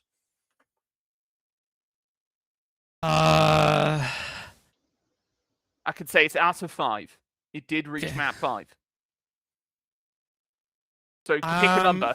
I'm just gonna send a Hail Mary. I'm gonna go map 2 Ascent. No. No. Come on. I was cheering GG. for you. Okay, GG. go. It's all done, team. Okay. So the last map, I know the last map was Corrode. Yes, that's correct. And I remember the last round because that last round was sick. actually it was worthy Fire. of being a last round. Yeah. Yeah, he had that shit on lock, I won't Yeah. lie. That map he was fucking ridiculous. Good. Yeah. Okay. So there's that. Okay, I'm gonna put you on a timer because I put Jeff on a timer earlier. 20 seconds. I don't think it was the last map. I think it was Bind. Wrong. 13 seconds. One of you need to pick a number. I'm gonna say 3. I'm gonna say Wrong. map 3. Map 1. Wrong!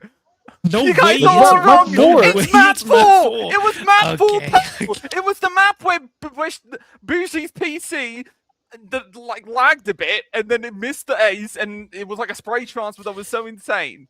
Because the poor internet was bugging out. It wasn't even her fault. Map 4 Pearl. You guys suck. Okay, fine.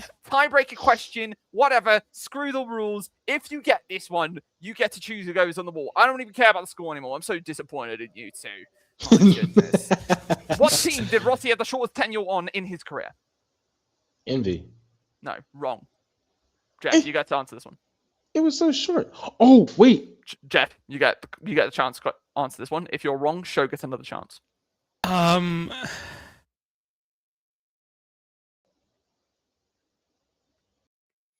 Wait, hold on. Repeat the question. Let me just. Okay. What team did Rossi have the shortest tenure on in his career?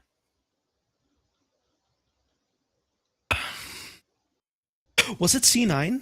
Yes, it was. Let's go! Come on, Jeff! Yes, Let's go! I remember the Twitter drama. The Oh my god. comeback that of was- a dude, lifetime! Oh, The that was a comeback canon of a event. lifetime! I got was- the wrong person. I was got a the baby wrong in person. Valorant He then. played.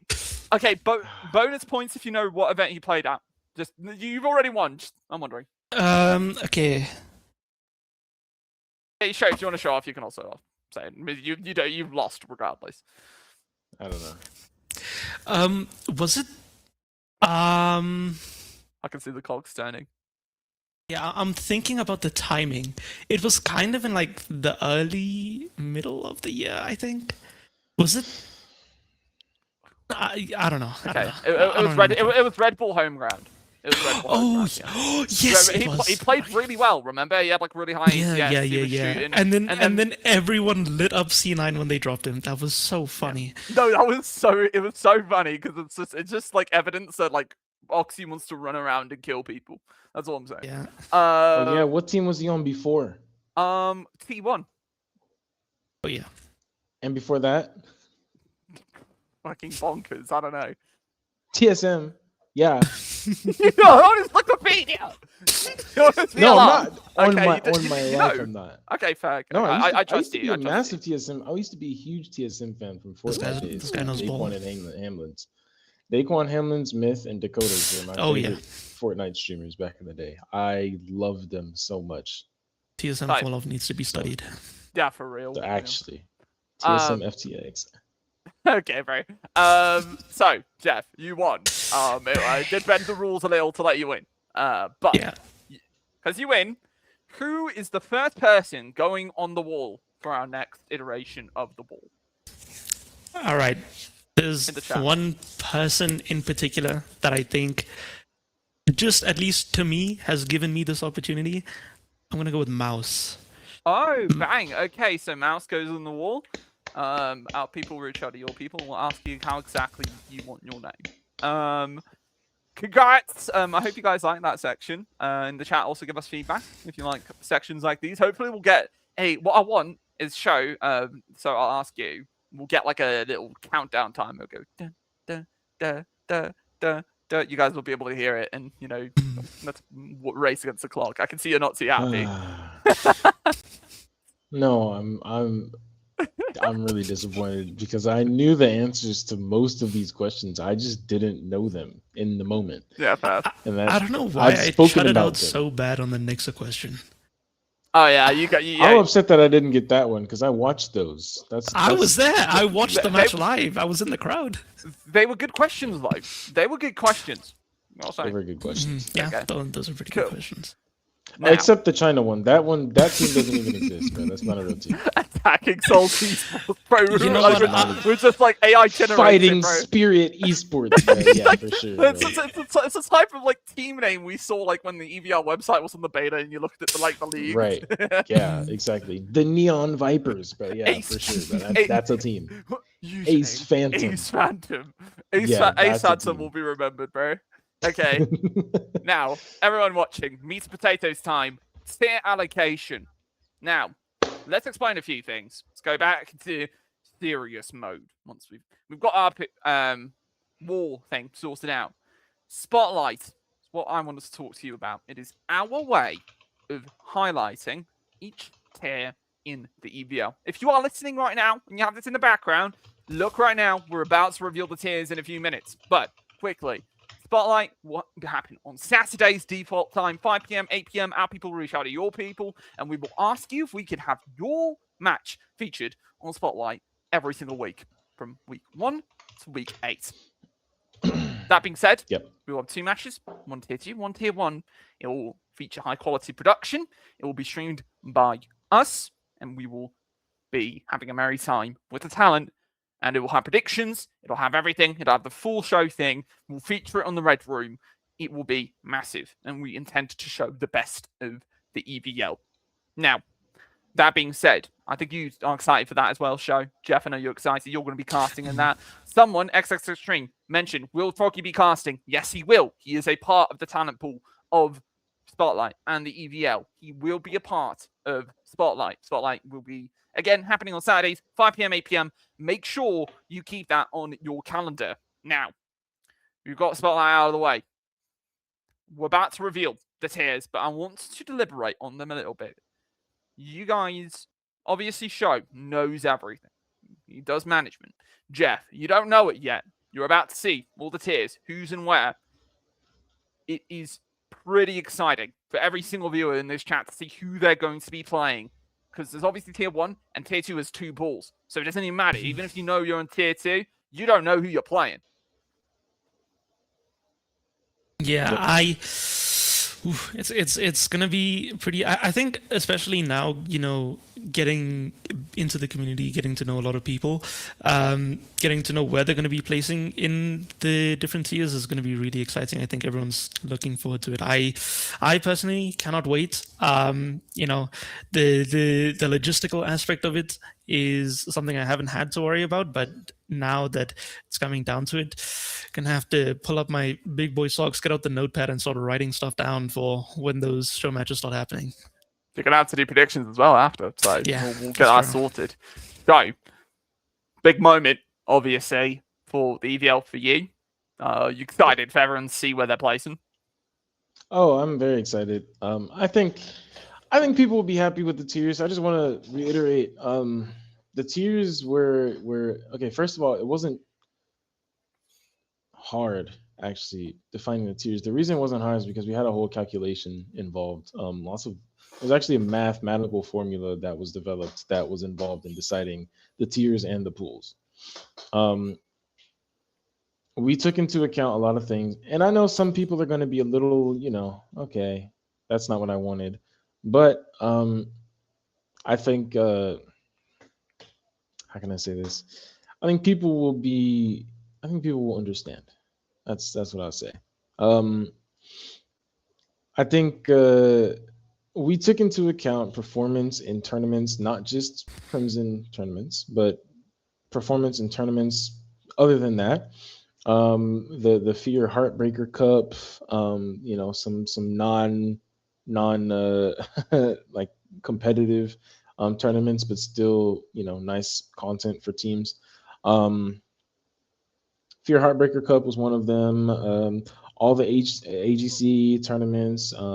We took into account even the individual players that are on these rosters and their performances in all of their teams that they've been, whether they've been to LAN, whether they've competed in LAN, whether they're notorious for being really good, like Reputation, and then also the performance, the ranks. Funnily enough, ranks was actually the least of the worries. I think in this region we kind of have a little bit of rank inflation and deflation at the same time, funnily enough. So it's not always super accurate, but it's a lot more that we took into account with allocating the tiers and the pools and stuff like that. So I think it's fair. I think it's just, it's good. It looks good. It looks like it's I don't know. I think people will be happy. That's what I'll say. I think people will be happy with what has been decided.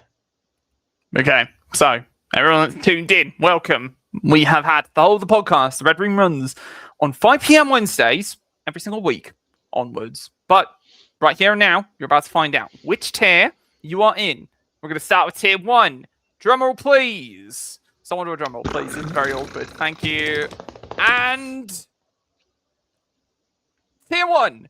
Crimson Stars, Evo, Fear, Goliath, Nixa, Not Greg, OG Legacy, and Vamos will be our 8 teams in EVL tier 1. I think this is so stacked. This is probably the most stacked tier on planet Earth, to be honest. The amount of competition we have is unreal. Yeah. I'll be honest. I think each of these teams have proven that they deserve it. Each of these teams has been at a high level. Each of these teams has been like, I don't know, has the roster, has the firepower, has the strategy, has the performance, has the notoriety, etc., to actually play at the highest level that we have to offer. And I think it's really good that that we allow the good teams to play against the good teams instead of the good teams having to play against the bad teams, and then also the bad teams playing against the good teams. You know what I mean? So yeah, I think it's pretty solid. Yeah, I think a lot of, very household names when it comes to the local Valorant scene. I think everyone kind of understands the presence that all of these teams bring. A lot of the players that are, locked in are very well known across the entire community, not even just from, ranked and stuff, but just the sheer competitive nature that a lot of these players are, able to bring and willing to bring. And I think this opportunity will be extremely good for the local scene. And I think having a consistent high level competition will really push the level that we currently are at much higher, because it gives the opportunity for all of these teams to consistently find value by playing against each other. And it's going to be awesome to watch tier 1. And absolutely, think about it, literally. We've got a rematch. We're going to have Goliath Gaming versus Not Greg. We're going to have Goliath Gaming versus Nixa. If you're a Nunk, that is a rematch, my friends. That is huge. It's really exciting. Ancient rematch. Yeah, ancient rematch if you really are that much of a Nunk. Obviously, Not Greg. They're going to look to try and take the crown this time. Can the Goliath Gaming, the ENC team, manage to find enough reps and also look good enough by the time they head over to damn Saudi Arabia, Riyadh? Are they going to be able to do it? Fear, the team that makes semis all the time, can they be the team that doesn't do only almost Evo? They made it the top 3 last time. Can they replicate it? Crimson Stars, can they even have enough players? OG Legacy made it to playoffs. Can they keep doing the same thing? Vamos has Adam. Also other players. That's going to be really cool. Tier 1 is so damn Adam and other players. Yo, shout out my boy Aura. Two-Face, bro. Do him justice. I'm sorry. I didn't do my research on that one specific team, but I just know Adam's really cool, and I'm sure Two-Face is really cool. Okay, so that's tier 1. Are we happy with that, everyone? I suppose, we're about to go into tier 2 just now, but I think that was pretty cool. I think we've got ourselves one hell of a tier to play with, especially for the talent. I just know that I could hear Scoop screaming. She's very excited for this, clearly. If you're in this region, I just know it means a lot, right? So, that being said, tier 2, you guys, mindset on this one. What are you guys anticipating? Are you guys anticipating it to be a bit less stacked? Are you anticipating it to be a bit more of a proving grounds? Better for reps? What's going on? I personally think that tier 2 has potential. I think that a lot of what makes tier 2 is individual talent. I think that there are a lot of people that have the opportunity to shine if they're given, the opportunity to at least in like a team and a circuit and being able to consistently play to show off what they have and what they're capable of. But I also think that there is a lot of room for upsets. I think that if people genuinely do have the passion to want to compete as consistently as possible with as much as they can throughout EVL, I think tier 2 could probably upset a couple of teams in tier 1 if it comes down to it. But at the same time, you also cannot expect, the level of the top teams to be within close reach of the rest of them. But at the very least, the grind to get to that position is definitely going to be very, very entertaining to watch. Yeah. I don't know if this is a question for me because I was involved in the deliberation process and who gets into tier 1 and tier 2. But I will say that the intention behind tier 1 is supposed to be the proven grounds, as in the grounds that you play on when you have been proven. Tier 2 is supposed to be the proving grounds, right? The grounds that you are on when you have something to prove. And I think it's pretty accurate. Some up and comers, some teams that I think we are I say some teams that I think we expect to be there, but some teams that we might not expect to be there are there. But yeah, I mean, we had applications. If you missed the deadline, you missed the deadline. But I think it's tier 2 is going to be kind of a bloodbath. I'll be honest with you. Not because the teams are evenly matched, but because there's going to be some cutthroat matches that happen in tier 2. I'll be honest. Deliberating between some of the tier 2 teams and some of the tier 1 teams was a little bit difficult. Yeah, I think it's a little it's hard. I'll just say that. It's hard. Yeah. It's difficult. But I think it's also still fair. Yeah. I'll leave it at that. The seeding is very hard, right? And I think in particular, not as a criticism, but more as an observation, the AGC shows that a lot, right? Seeding, if you don't do it properly, often it can come down, if you only include your own events, that the team that just formed, having been really good and been in ranked, that is like 1,000 times better than you, is seeded below you somehow. And you're in them. So you're like seed number 1 in a group full of seed 8, right? So seeding's hard, right? Involves a lot of mathematics. Nobody likes mathematics. I don't, right? So, obviously, your opportunity, wherever you are, is that when you get into that tourney, get into the top 4, get into the top 16, beat tier 1 teams, go to tier 1. That is how you get going in the EVL. Tier 2, play. Drum roll again.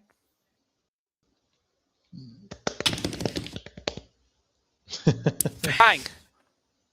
Crimson Moon, Disciples Esports, FLX Light, Gascom Esports Academy, Syncomfy, Star Esports, Toktung Titans, and 101.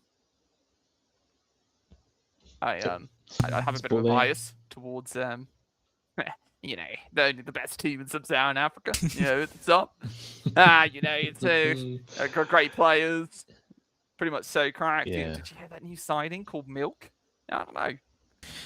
I'm just saying, if you know, you know. Yeah. If you know, you know. But yeah, this is Pool A. So once again, I want to reiterate that the pools have also been balanced. So it's not just, you know, I didn't just pick all the tier 2 teams and then just randomly assign them pools. They are also balanced based on a calculation. So a separate calculation, but a calculation nonetheless. Yep. The numbers show. The matter. The numbers. Mm-hmm. The numbers, they speak to me. They speak very bad things. Sure. Jeff, any comment you've got? I don't know if you, I mean, you obviously cast us, Crimson Moon, a lot during Project Crimson.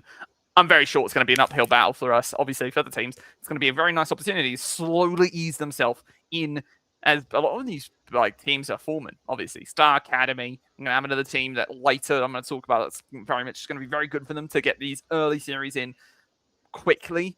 I don't know. What do you have to say looking at all these teams? I think that, you know, while there are a lot of teams that, you know, might need to prove themselves, I think all of these teams have shown, you know, the competitive aspect in both spirit and, you know, actual competitive gameplay. I think that there's a lot of I keep throwing the word around, but like, you know, potential is the word that is best used to describe what could be, and it can only be as a product of efforts. And I think that it's going to take quite a lot of effort from basically all of these teams to make it so that they can definitively stand themselves out from the rest of tier 2 and, you know, potentially contest for tier 1. I think that when it comes down to the nitty-gritty, I think that all of these teams definitely have what it takes to make it out of tier 2, but it's going to be, like Joe said, a bloodbath. There's going to be a lot of, you know, really close matchups. I think certain teams, in the way that they play, have a little bit of an advantage against others. Some teams, you know, thrive with pure firepower. Some teams play slow, methodical. It comes down to a lot of, I guess, semantics when you kind of want to predict. But all of these teams have their strengths, they have their weaknesses, and those are going to be exposed clear as day when we get into the actual league. Hell yeah. Okay. So, let us quickly just go to the pool. No drum roll needed. Bang. Welcome. This is Pool B, your last 8 teams of the EVL, forming of about 24 should be the total, including Tier 1 and Pool A. Cryonics, CSO Rifguard, Ignira, Nocturne, No Fear, D-Ranking, Star Esports 1, and Unity. Unity Esports, new roster. It's being formed. Lupus, he's in that roster. He's an IGL. He's forming his roster very slowly. D-Ranking. You've seen them in Project Crimson a little bit. They're trying to prove themselves. No Fear, absolute Goliath. And they ain't even gaming. Absolutely insane from them. Big French prospects when it comes to Tier 2 Pool B. Ignira, Nocturne, seen NCT around quite a bit. Ignira, I suppose I haven't seen them as much, so maybe I'm a bit uneducated. CSO Rough Guard, you've seen them, but have you really ever seen them be competitive as they'd like to be? Cryonics and Star Esports 1 as well. So I'm pretty interested in this group in particular as well. Obviously, I know Pool A, it's going to be cool. I love Crimson Moon. W, love them because I'm part of them. Biased as hell. But do you both have observations show you as well? I mean, in both pools, to be honest, there's going to be some washes. There's going to be teams that are brand new that haven't proven themselves at all, and then there's going to be teams that have already proven themselves that are probably going to dunk on some other teams. To be honest, like, it is what it is, and like I said, it's supposed to be an uphill battle. It's supposed to be hard, right? Tier 1, I mean, like I said, those teams all scrim against each other. They all play against each other. They all know about each other. They know each other. A lot of them are friends, like cross team, et cetera, et cetera. They've established themselves already. Whereas Tier 2, I mean, I don't know. I do like some of these teams, especially based off of the calculation. I'm not trying to be biased or anything like that, but I think we can all agree like some of these teams are going to have an uphill battle against some other teams. It's just going to happen. Um, the skill disparity, or at least the proven skill disparity, right? Maybe not the actual skill disparity, but the proven skill disparity in tier two is much larger than it is in tier one. It just is in both pools, right? And so I think it'll be very interesting to see what does actually end up happening. Um, I think we've got potential to see some upsets. I think there might be some upsets actually, which I think would be pretty cool. But I don't know. I think it's a yeah. I think a bloodbath is the best way to put it. I think it's going to be a bloodbath. It's going to be dangerous. So. Yeah, I think, especially when it comes to a lot of these teams, at least in tier two, I think, with the whole proving grounds kind of sentiment, it's gonna come down a lot to, in my opinion, probably adaptability. A lot of these teams are going to need to learn how to play against different kinds of opponents. No one team is going to perfectly emulate the style of another, and it's going to be a lot of active requirement from not only the teams but also anyone that they might have in that coaching position, or anyone who does anything along those lines for any of these teams. It definitely is going to be a very long and arduous process, but I think that as time goes on, these teams will get into the groove of things. I think there's so many games that they can take away from and be able to use as a means to start to better not only just their individual gameplay but their team synergy. And team synergy is going to be extremely important, because once you start climbing, you're going to need to be willing to not rely on yourself. And once you get to that position, once you get things rolling, it can definitely brew some very big upsets. I think that there's always the opportunity and welcoming for upsets. I think that kind of makes Valorant what it is, a very high stakes, fast paced game that can make the most out of a little. And all of these teams have what it takes to get to there. Perfect. I'm very excited for this group in particular. I'm very excited for Tier 1. As a reminder, let's take a look at Tier 1. Let's make sure we all have seen, if you have just joined, Crimson Stars, EVL, VALORANT, Tier Paradise, Goliath Gaming, Nixer, Not Greg, OG Legacy, and Vamos line up the 8 of Tier 1. We have 2 pools for Tier 2. Tier 2A will have Crimson Moon, Disciples Esports, FLX Light, Gascom Esports Academy, Sin Comfy, Star Academy, Tung Tung Titans, and 101. Tier 2B, it was just in the screen, but you'll see it now. We'll have Cryonic, CSO Regarding, Nero Nocturne, No Fear, Do Ranking, Star Sports 1, and Unity as the 8th of the 24 that line up the EVL Season 0 Split 1. It's a beta season. It's very much the beginnings of something new. It's long, split tournament, split tournament, split tournament. Remember that. There will be a championship at the end of the year. More details will be revealed. I'm going to say this right now. High key, would you guys like to do predictions next podcast? We could do it for next season.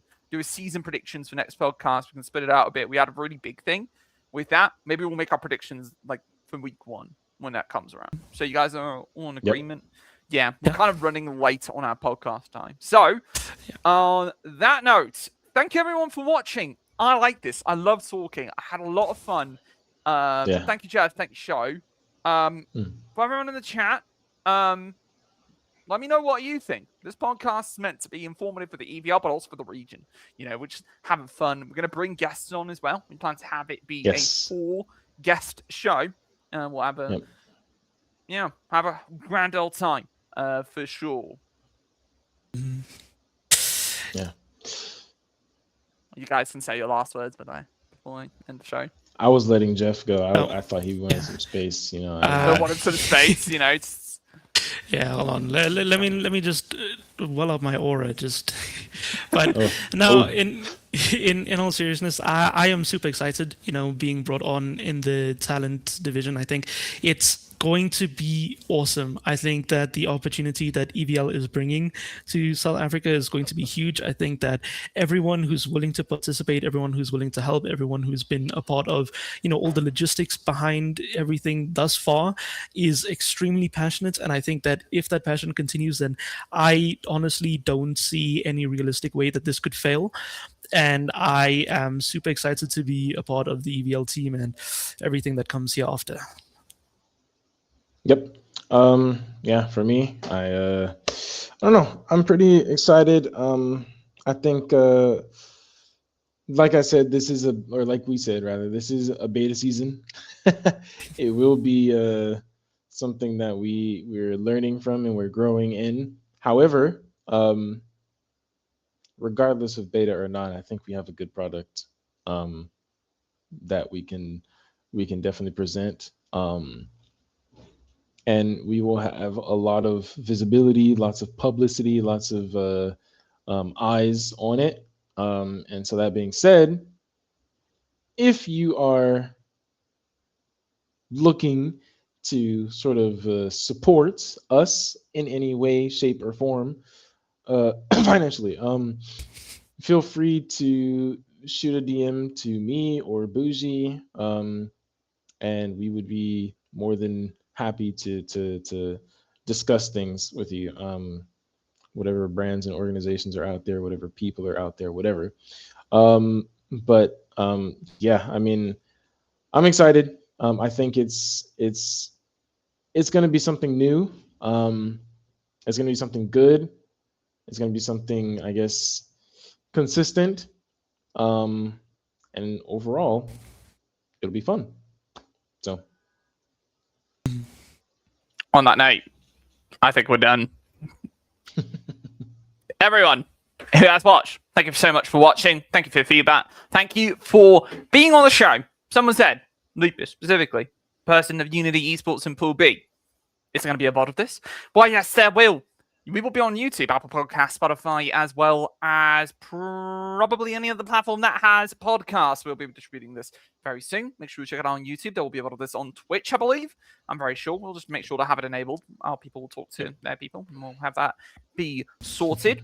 Thank you so much to everyone. Thank you to me. I had a lot of fun. Wow, you're so good. Well done on hosting the podcast. I've got to go do some CS. Yeah. We'll be back on Wednesday next week for week 1 of the Red Room podcast with our season predictions, as well as some more questions to torture my 2 guests. Thank you all so much for watching. Bye-bye. Bye-bye. See you guys. My hand wasn't on the camera. Oh my god, my hand looks so big. There we go.